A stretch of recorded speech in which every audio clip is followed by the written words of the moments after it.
tuition, Holt Whitmore, August 2007, $28,500.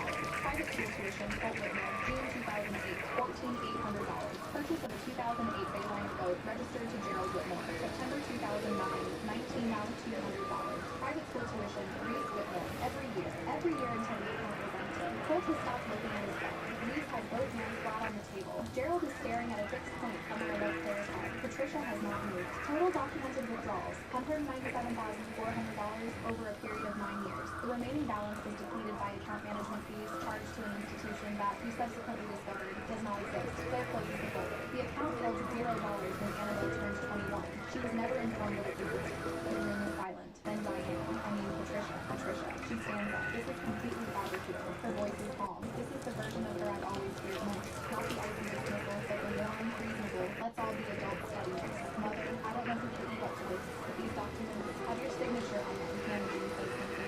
Clearly, Patricia. Hannah June doesn't raise her voice. She never has to. I have every withdrawal authorization. Your handwriting, your signature, I have them independently verified by a document examiner. She pauses. I am not confused. I am not being manipulated. I found this, and I chose to do something about it, and I need you to stop talking now. Patricia stops talking. The woman to her left, one of her oldest friends, someone I've seen at a dozen Whitmore family events, leans very slightly away from her. It's almost imperceptible, but I see it. Additionally, Claire continues, June Whitmore has, as of this month, revised her estate documents. Annabelle Ray Whitmore is named as a primary beneficiary. She closes the briefcase. I'll leave these copies for anyone who'd like to review them. The originals are filed with the court. A civil complaint has been filed in Fulton County. Gerald and Patricia Whitmore have been served. Gerald looks up for the first time.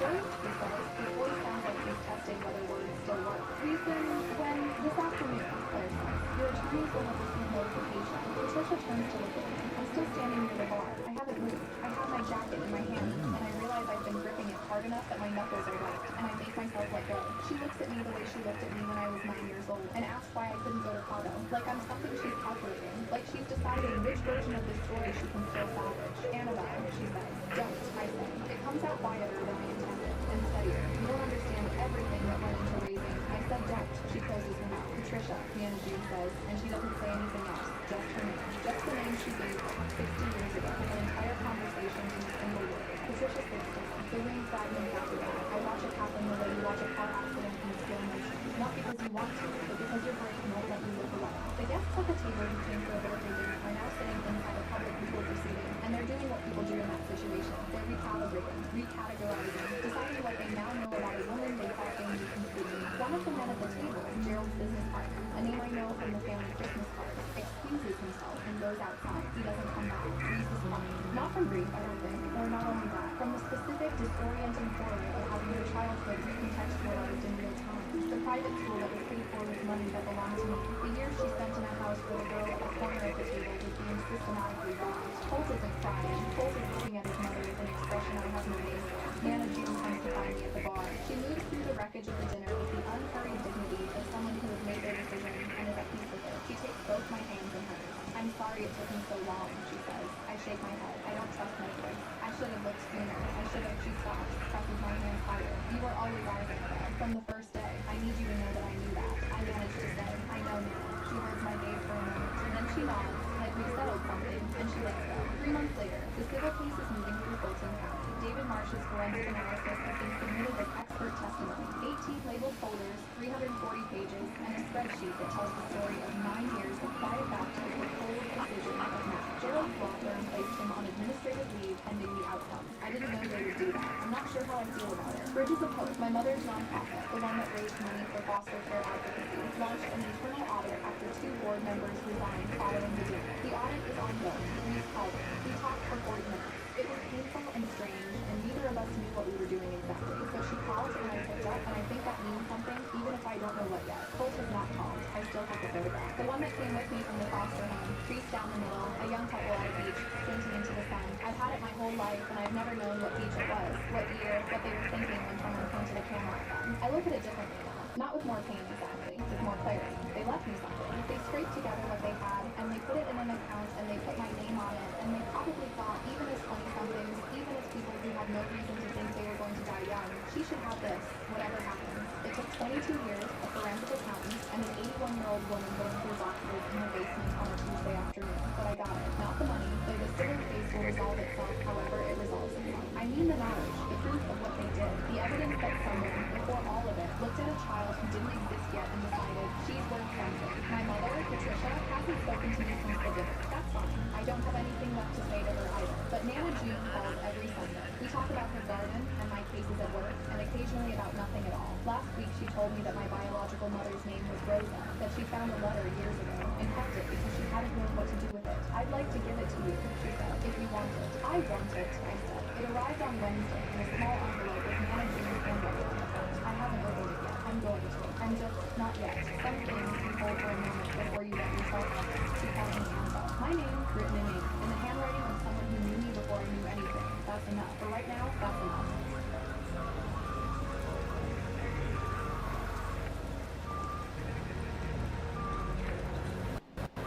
My English teacher grabbed my wrist after class and whispered 4 words that changed everything I knew about my family. Mrs. Livingston had never touched me before. Not in the 3 years I'd been in her English class. She kept professional distance from all her students, the kind of teacher who corrected papers with surgical precision and never got involved in drama.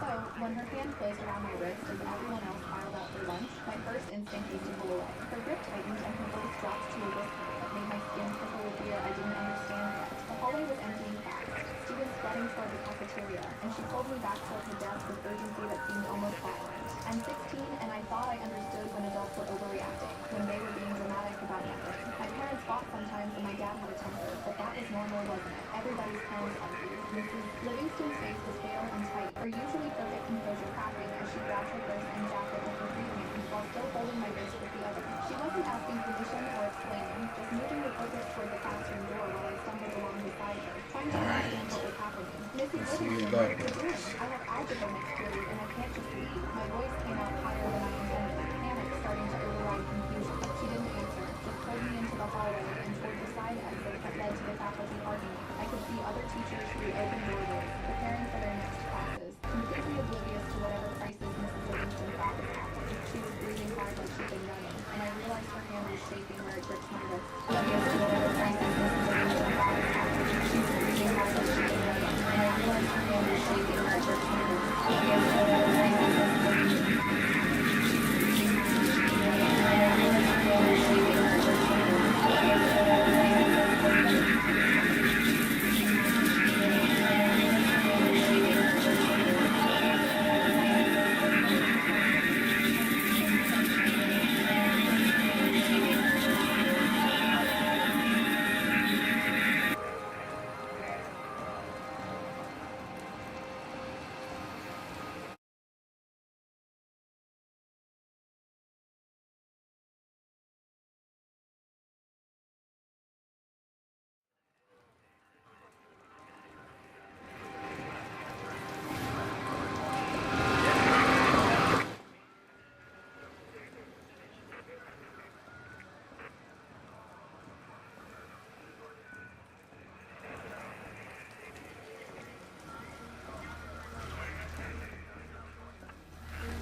It should clear up now.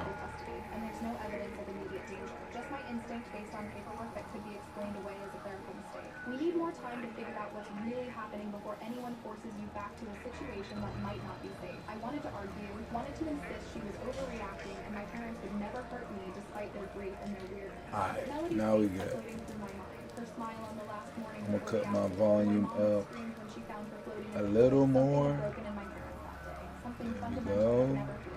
What if Mrs. So, Livingston was right? What if whatever if I darkness talk in louder, our house y'all since get Melody died was finally consuming everything? My phone rang again, and this what time else it was I Dad need? calling. Nothing else? Stared at his name on the screen, my thumb hovering over the answer button. Mrs. Livingston glanced over and shook her head firmly. Don't Oh, we answer about it to put yet. that to the Not back. until we understand what's happening. The phone Oh, rang we four might need more to make times, that smaller. followed immediately by a text from Dad. That was just 2 words. Call immediately. We drove for another 20 minutes before Mrs. Livingston pulled off the highway into a rest stop parking lot. She turned off the engine and sat gripping the steering wheel, her knuckles white with tension. When she finally spoke, her voice was carefully controlled. I'm going to tell you something that might sound insane, but I need you to listen to the whole thing before you react. Can you do that? I nodded mutely, my heart hammering so hard I could feel it in my There we throat. go. 3 weeks ago, your mother came to see me after school. She wanted to talk about your progress in my class, which was unusual because you're an A student, and parents don't typically schedule conferences for kids who are doing well, but she insisted it was important, so I agreed to meet with her. Iris, she didn't ask about your grades or your homework. She asked me detailed questions about you as a person,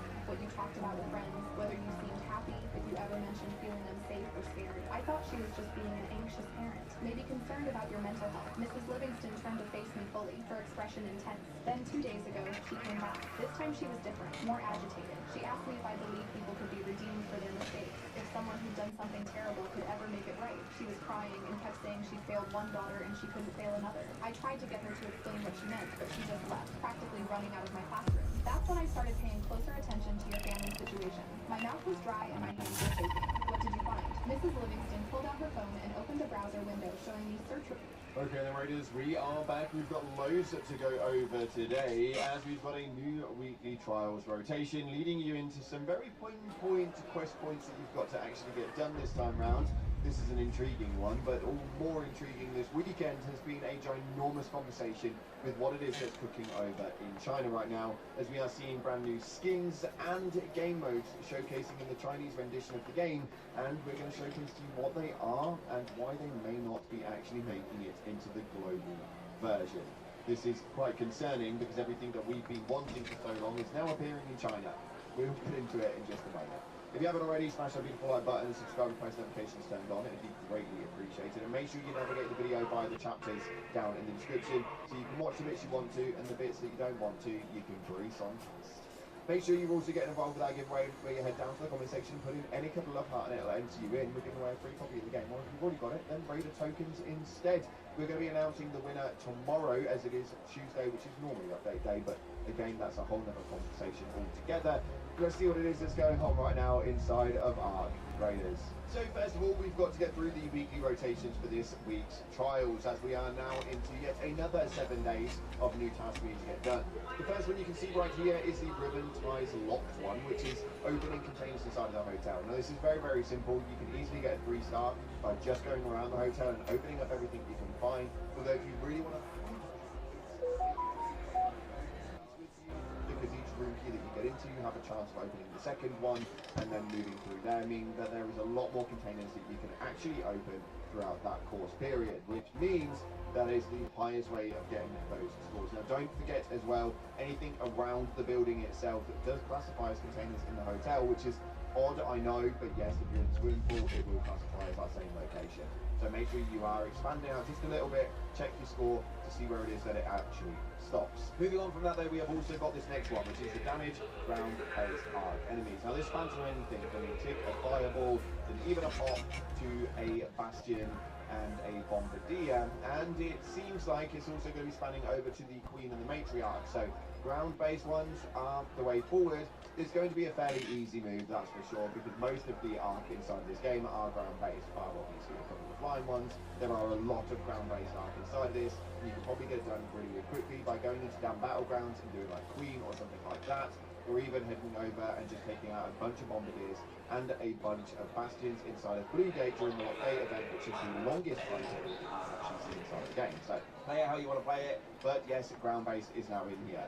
One which is a little bit rogue though is to search computers, and naturally this is probably going to take a majority of you at least over to Stella Montis, which is like the home of tech inside of this game. There are quite a lot of other locations you can go to. Spaceport will also be a good one, with departures and arrivals having quite a lot in there. In terms of the space techie buildings, you can find a lot of places that will hold the computers as well. And even heading into down battlegrounds, you'll find quite a few. It seems to be one of those which we are going to have to play out throughout the week if we've never had this one before. This is a brand new trial to the list, and one that is very niche down. So stay tuned for the rest of the week, as I'm sure that we will find some really cool ways during our live streams to be able to get hold of these computers and get them done. Moving on from that though, dealing melee damage to arc enemies, we already have had this one. It is a new one, but it's only appearing for the second time. The best way that we have found is heading over to the matriarch, snap hooking to the top and taking off the top plate, and then meleeing the core in the middle. Now, there is going to be a lot of people trying to achieve this. It does get a little bit messy, it is really, really challenging, but you can get a absolutely ginormous score if you can get this done successfully. For me, last time we had this, it was a lot of fun. I genuinely really enjoyed the process, but there are obviously a lot better ways of doing it if you really just want to get that quick 3-star. You can obviously slide in behind a bastion and have somebody distracting it while you are just meleeing the bottom. Also going to be quite a high point score.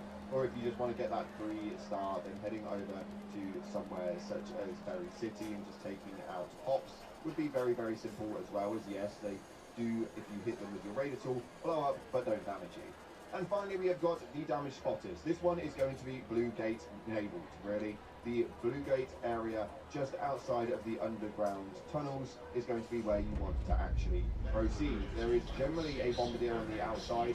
Now, you aren't going to want to take out the bombardier. What you are going to want to do is damage the spotters, take those out, and he will respawn the spotters repeatedly. If you've got this in a lock gate event, this is going to be a great peak play, because it's going to continue respawning those spotters. They're going to continue coming after you, and you are just going to continue wiping them out. Now, I do recommend taking in a hole cracker or something that takes them out quite quickly. They do move around very, very fast, so it could be a bit of an annoyance if you haven't got a great shot.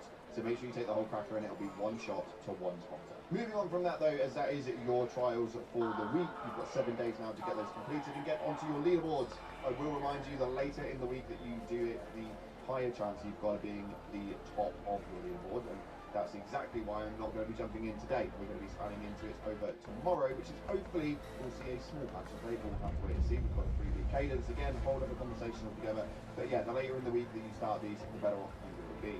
Moving on from that though, we've got to talk about China, as China has been a very large topic of conversation over the weekend with regards to what it is that they are cooking. And when I say cooking, oh my lord dude, I mean cooking. We've been playing the game now for quite some time, and everything that we've kind of wanted, they've now started getting in China, but it doesn't appear it's going to be coming into the global release for the rest of us anytime soon. Let's go over what it is first, and then we'll go over why we may not actually receive it.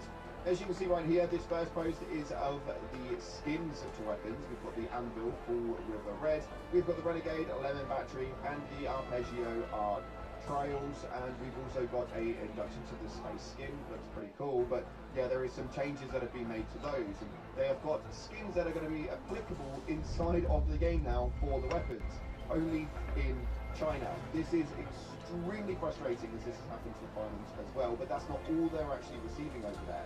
We've got 2 new game modes that have been found, and these have been found in file, and this is probably one that's going to hurt you the most. We've got 2. They've been translated from Chinese, which are on the right, and the English version is on the left. There will be some word crossover because it is translated, so just give it a little pinch of salt. But we've got the down battleground safe zone, where essentially this is going to work for PvE mode. Thanks to the persistent renaissance by the ambushes, communication in this region has been temporarily fully restored. Shani can now monitor all local illegal actions with the bullet point of rebellion mechanism. Now, yes, as you can probably guess, the rebellion mechanism essentially would mean that everybody is in a PvE state, and you can enter a rebellion state where you then put yourself against the entire server. What that essentially means is everybody is PvE. You hit the rebellion button, you will become PvP, meaning that you can shoot anyone on that map and they can shoot you, but they just can't shoot each other. Very clever mechanism, and I think it's something that genuinely would be a perfect addition to the game. We'll get into why it's not going to the global play in just a moment. And the second one here, which is the dual boss, and without reading all of it, essentially the Queen and the Matriarch is on one map, and they will appear simultaneously. This is extremely frustrating because I think that that would be an awesome game mode, and for those things where it's like damaging ground-based arc enemies, this would have been perfect. Going and taking out the Queen, and then going and taking out the Matriarch straight after. The score points would have been crazy. But let's talk about why it is that they're not coming to the global platform and why it is they're staying in China. Now let's quickly push out how it is it describes. The game is currently developed by Krew, although it is currently published and owned by Nexon, who then working with Tencent to be able to push out the IP over in China alongside the finals. This has now been approved, and they've now got the requirements that they need to be able to actually do that. In turn, this means that Embark have now got nothing to do, or at least allegedly, with the processing happening in China for our graders, and it's down to Tencent. What this does mean is that the changes over in China may well not be pushed out to the global release because Embark don't actually have a foothold in it. Although they can obviously copy the concept ideas for it, even the name has actually changed over in China. It is called Arc Hunters, based on the way that the translations actually work, and that happens quite commonly. It does happen with a lot of games actually, the names that do change in the Chinese rendition, and this has been a very difficult one because what this means is that these two game modes, the skins and all of that stuff, are in the Chinese version with Tencent, but not in the global release with Embark. It is a